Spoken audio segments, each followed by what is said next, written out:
नमस्कार दोस्तों। आज की कहानी का नाम है अनपढ़ ही अच्छे हैं। कनक आज सुबह से ही बहुत उदास और परेशान थी। माँ के बार बार पूछने पर भी उसने कुछ नहीं बताया। वो अपने कमरे में सुबह से ही घुसी हुई थी। आज उसने अपना फ़ोन भी बहुत ज़्यादा इस्तेमाल नहीं किया था। दोपहर का समय था। घर में लंच की तैयारी चल ही रही थी। सुशीला खाना टेबल पर लगा ही रही थी कि उसके घर की डोरबेल बजती है। प्रेम, जरा देखना कौन है दरवाजे पर। मेरे हाथ में खाना है, सुशीला ने अपने बेटे से कहा।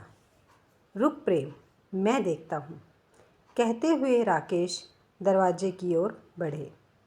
अरे प्रेमा जी, आप आइए आइए, अंदर आइए।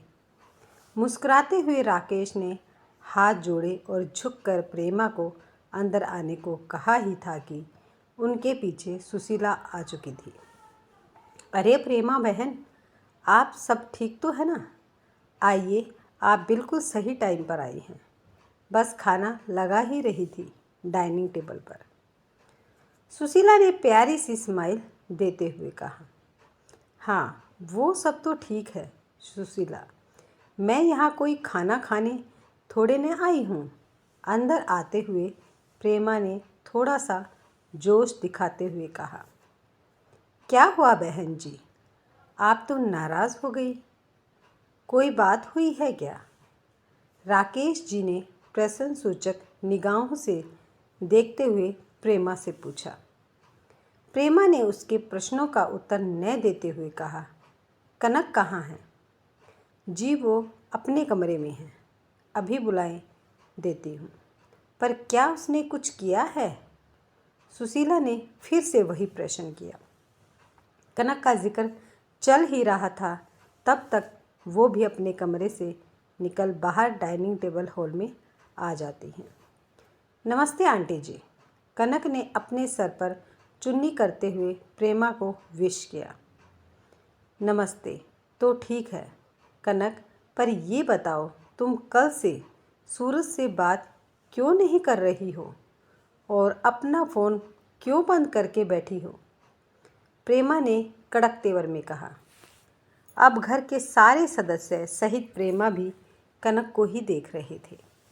देखो, सूरज बहुत ही इमोशनल और हटीले स्वभाव का लड़का है।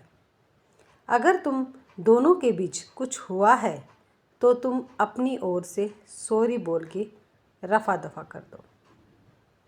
मैंने तुम दोनों की सगाई के बाद शादी में 4 हफ्तों का टाइम इसलिए रखा है ताकि तुम दोनों आपस में बातें कर सको, एक दूसरे को जान सको। इसलिए नहीं कि रोज़ रोज़ मुंह फुला के गुस्सा करके ही बैठ जाओ। कनक, क्या हुआ? और प्रेमा आंटी सही तो कह रही है। अरे छोटे मोटे झगड़े तो अक्सर होते ही रहते हैं कपल्स में। अब हमें ही देख लो, शादी के इतने दिनों के बाद भी तेरी माँ मेरे से रोज़ झगड़ा कर ही लेती है, फिर भी मुझे सॉरी बोल मामला रफ़ा दफ़ा करना ही पड़ता है। राकेश ने कनक से जोली अंदाज में स्माइल के साथ कहा।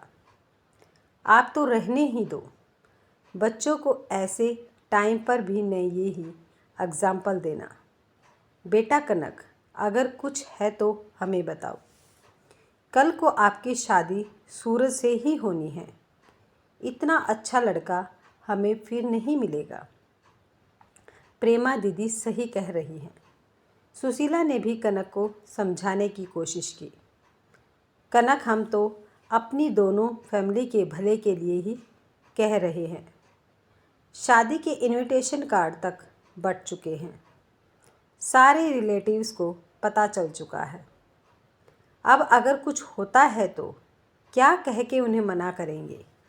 ये हमारी दोनों फैमिली की नाक का सवाल है। और अब प्रेमा ने सुशीला की ओर देखा। सुशीला, मैंने तुम्हारी बात पर भरोसा करके अपनी दोस्ती को रिश्तेदारी में बदलने की कोशिश की थी, लेकिन ये कनक तो कल से सूरज को नाराज़ करके बैठी है। वो कह रहा है, माँ तुमने न जाने कैसी अनपढ़ टाइप की लड़की ढूंढी है मेरे लिए। अब तू तो जानती है सुशीला, मेरा सूरज बाहर पढ़ा लिखा है और ऊपर से थोड़ा हठीला है। अगर उसने एक बार मना कर दिया तो फिर अपने बापू की भी नहीं सुनेगा।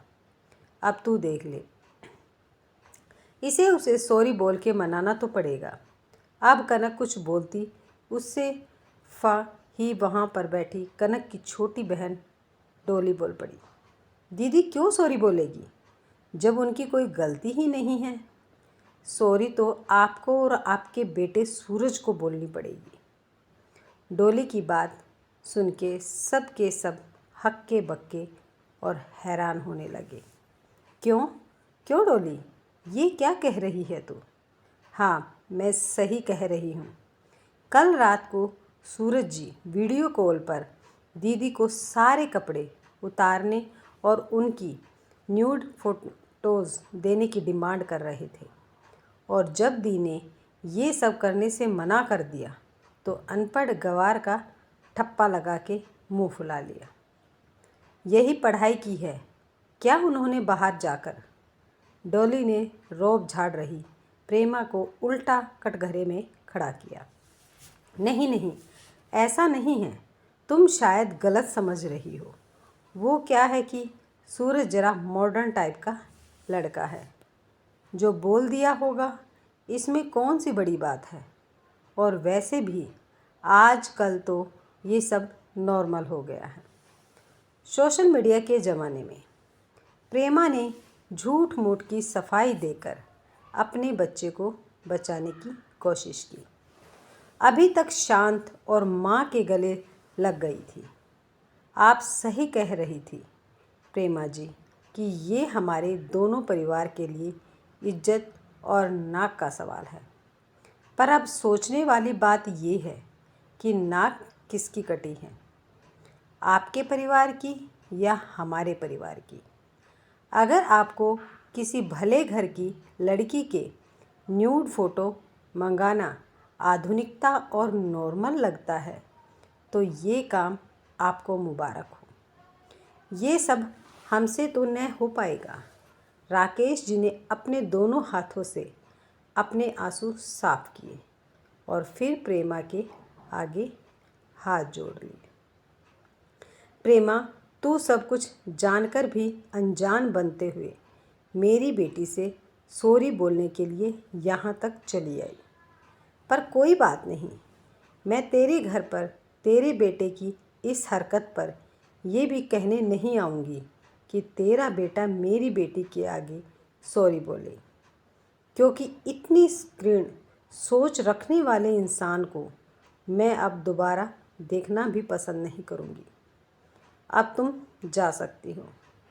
प्रेमा अब कुछ बोलने लायक ही नहीं रही थी। वो अपना सा मुँह लेकर चुपचाप वहाँ से जाने लगती हैं। राकेश और सुशीला अपनी बेटी को अब गर्व से सीने से लगाते हुए कहते हैं, ऐसा पढ़ा लिखा होने से अनपढ़ गंवार होना ही लाख गुना अच्छा है। अगर आपको ये वीडियो पसंद आई है तो वीडियो को लाइक, शेयर और सब्सक्राइब करना ना भूलें। धन्यवाद।